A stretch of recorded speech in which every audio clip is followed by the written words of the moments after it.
کرنا چاہیے کہ ہم مسلمان ہونے کے باوجود ان قدروں کو اختیار نہ کر سکے جو ہمارے آقا نے ہمیں دی۔ اکبر الہآبادی نے کہا تھا مس پہ ہے اپنی نظر اور سیم ان کے ہاتھ میں۔ ہم تو تانبے پہ نظر جمائے ہوئے ہیں اور چاندی وہ لوگ لے گئے۔ اقدار عالیہ، رویوں کی خوبصورتی، قوانین کی بالادستی اور زندگی کا بہت سارا جمال وہ ہم سے چھین کے لے گئے۔ یہ خزانہ ہمارا تھا، لیکن صاحب جام اسی کا جو بڑھ کے تھام لے، جو بھی محنت کرے۔ ایک وہ زمانہ بھی تھا کہ شارلمان اس کے لارڈز ابھی دستخط کرنے کی مشق سے گزر رہے تھے، ابن حزم کے قلم سے 1000 کتابیں نکل چکی تھی۔ وہ زمانہ بھی ہم نے دیکھا جب پیرس میں کیچڑ تھا اور بغداد عروس البلاد کہلاتا تھا۔ ہم نے وہ دور بھی دیکھا ہے جب وہ سواد آشنا بھی نہیں تھے، حرف آشنا بھی نہیں تھے، اور ہمارے منجم ستاروں پہ کمندے ڈالتے تھے۔ جب ہم محنت کرتے، خدائے زندہ زندوں کا خدا ہے، یہ اس کا اصول ہے، یہ اس کا ضابطہ ہے، لیکن جب ہم جو ہیں وہ پیچھے آ گئے تو انہوں نے آگے بڑھ کر جام تھام لیا۔ یہ بات میں ضرور کہوں گا، خیر کی قدریں جہاں بھی ہیں، کسی کفر کے معاشرے میں بھی ہیں، لیکن وہ پھوٹتی میرے حضور کے قدموں سے ہی ہیں۔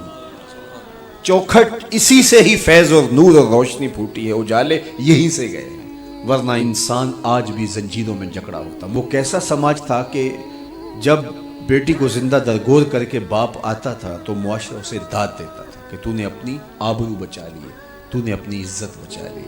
اور یہ اتنا بڑا گھنونا جرم، قیامت کے دن سب سے پہلا سوال نماز کا ہوگا، لیکن سب سے پہلا فیصلہ قتل کا ہوگا۔ دوسرے لفظوں میں یوں کہہ لیجئے، حقوق اللہ میں سب سے پہلے نماز کا سوال ہوگا، اور حقوق العباد میں سب سے پہلا فیصلہ جو ہے وہ قتل کا ہوگا۔ اور قتل میں بھی وہ بچیاں جو زندہ درگور کی گئی، ان کا مقدمہ پہلے لایا جائے گا۔ قرآن بتاتا ہے وَإِذَا الْمَوْءُودَةُ سُئِلَتْ بِأَيِّ ذَنبٍ قُتِلَتْ، قبروں میں گڑی ہوئی بچیاں اٹھائی جائیں گی، اللہ کی عدالت ہوگی، ان کے ظالم باپ کٹہرے میں کھڑے ہوں گے۔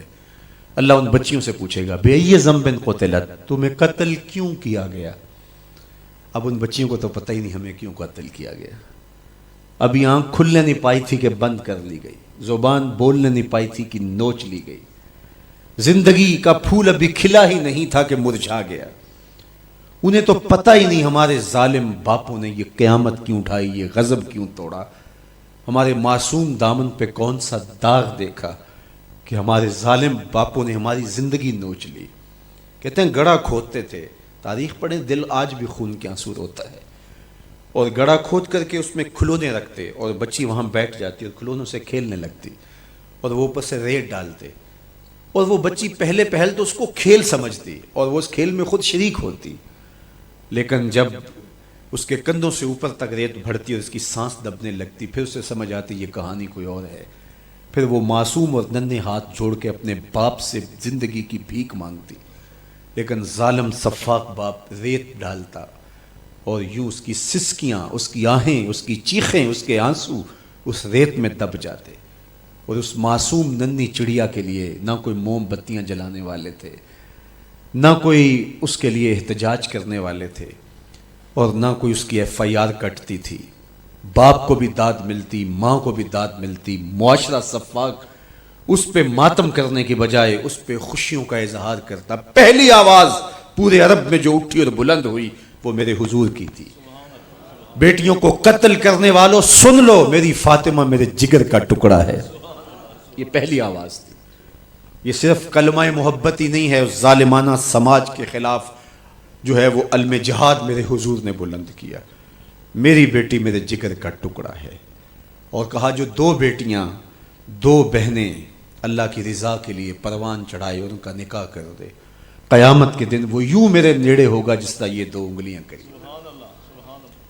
یہ جب میرے حضور نے فرمایا، مجمع سے ایک شخص کھڑا ہو گیا، حضور کیا جس کی دو بیٹیاں نہیں ہیں اس کو یہ اعزاز نہیں ملے گا؟ کسی بیچارے کی دو بیٹیاں نہ ہو، ایک بیٹی ہو، تو کیا اس کو یہ اعزاز نہیں ملے گا کہ وہ آپ کا ساتھ پائے؟ حضور نے فرمایا اسے بھی ملے گا۔